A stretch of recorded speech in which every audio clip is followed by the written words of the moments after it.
Venom. The film opens as a shuttle from the Life Foundation crash lands in East Malaysia. Medics arrive on the scene and recover one survivor, astronaut J.J. Jameson III, Chris O'Hara. Jameson is brought into an ambulance where something that has latched onto him has come alive and attacks those inside the vehicle, causing it to flip and crash. An EMT, Michelle Lee, steps out of the wreckage, now playing host to the alien entity known as the symbiote. In San Francisco, we meet reporter Eddie Brock, Tom Hardy, who lives with his fiancée, a lawyer named Anne Weighing, Michelle Williams, who is set to represent the Life Foundation and its CEO, Carlton Drake, Riz Ahmed. Eddie is well known for his show, The Eddie Brock Report, where he undergoes investigative stories to share with others. When he gets to work, Eddie's boss, Ron Cephas Jones, sends him to interview Drake, but he asks Eddie to not press Drake with any questions about his work. Anne asks the same, since she knows Eddie can be hot-headed, which is what got him driven out of New York. Eddie finds an email on Anne's computer with information regarding 3 confirmed deaths resulting from the shuttle crash.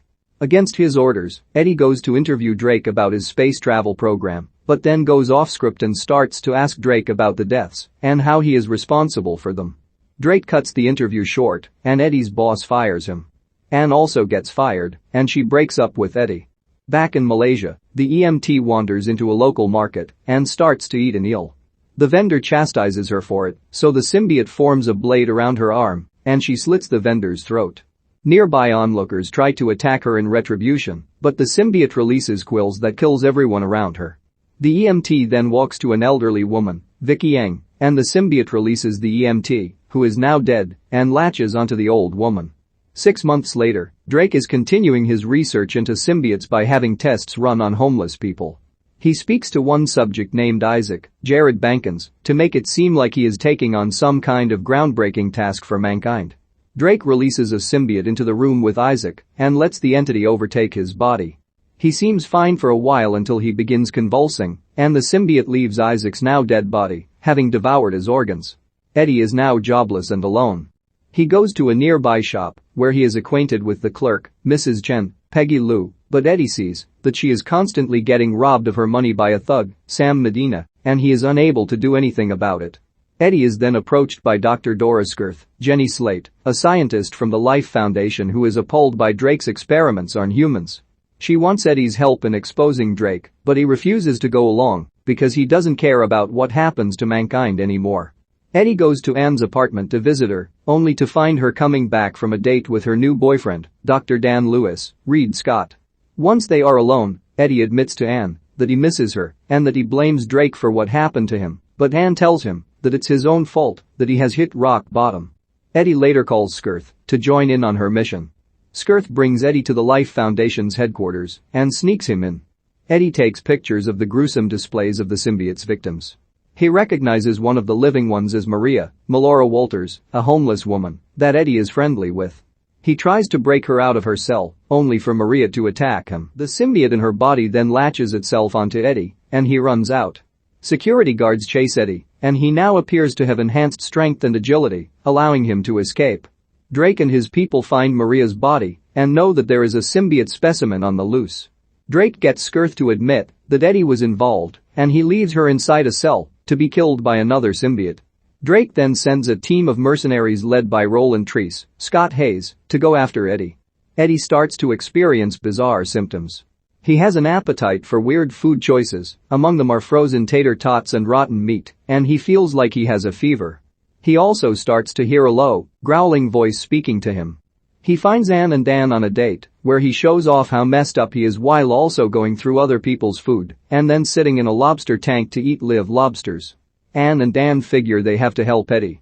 Dan does an MRI test on Eddie, but the frequency from the test causes a painful distortion in Eddie's head. Back home, Eddie is once again in pain when his neighbor plays his music too loud. Eddie goes to tell him to turn it down and is scoffed at until the symbiote mutates Eddie's face into a monstrous form, and the neighbor promptly agrees. Moments later, Treese and his goons break into Eddie's home to capture him. Eddie tries to surrender, but the symbiote has other plans. As the mercs attack, Eddie finds himself fighting them off involuntarily with the help of the symbiote.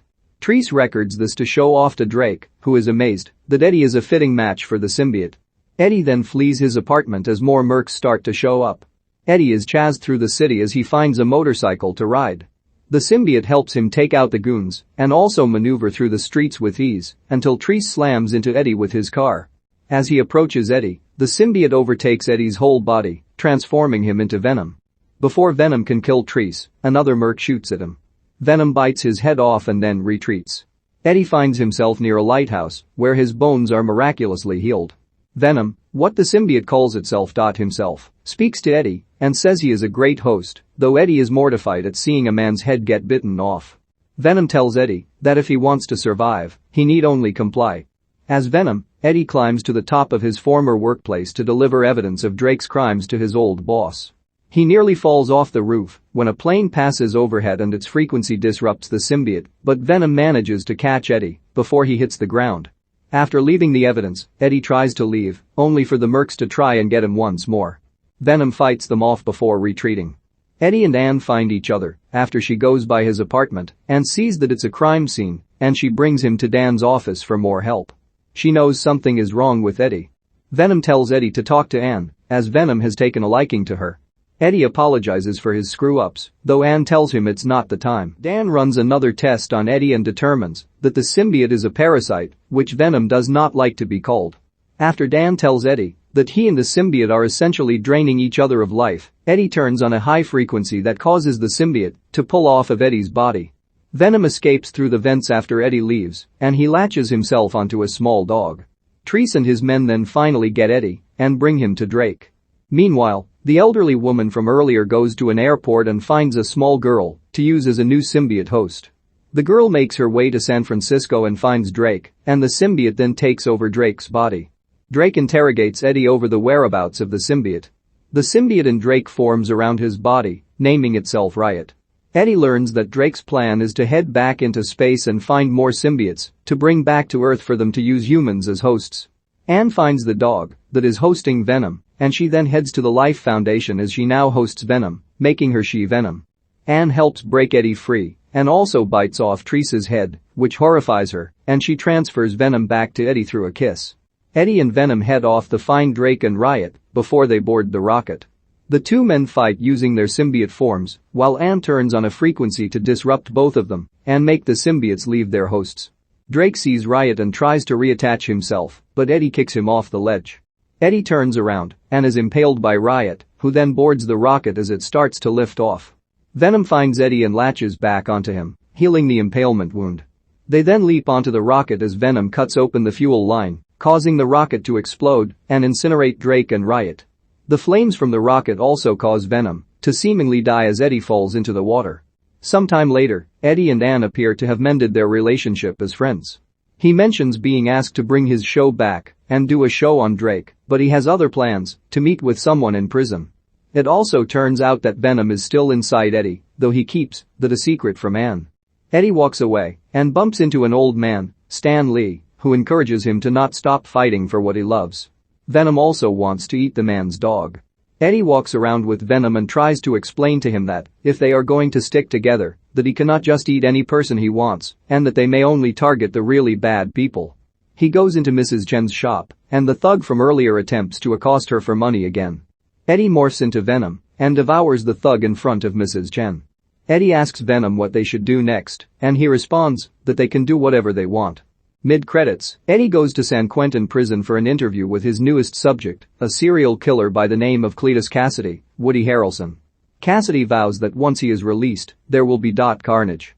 Post-credits, an extended clip of Spider-Man Into the Spider-Verse is shown, wherein Miles Morales, Shamik Moore, is being chased by the Prowler. After evading the villain, Miles goes to the grave of Peter Parker, Jake Johnson. Not long after, Peter, very much alive, appears behind Miles, but Miles accidentally zaps Peter and knocks him out. Miles is then chased by cops as he drags Peter with him via web. They stop when they fall in the middle of a crowded New York street.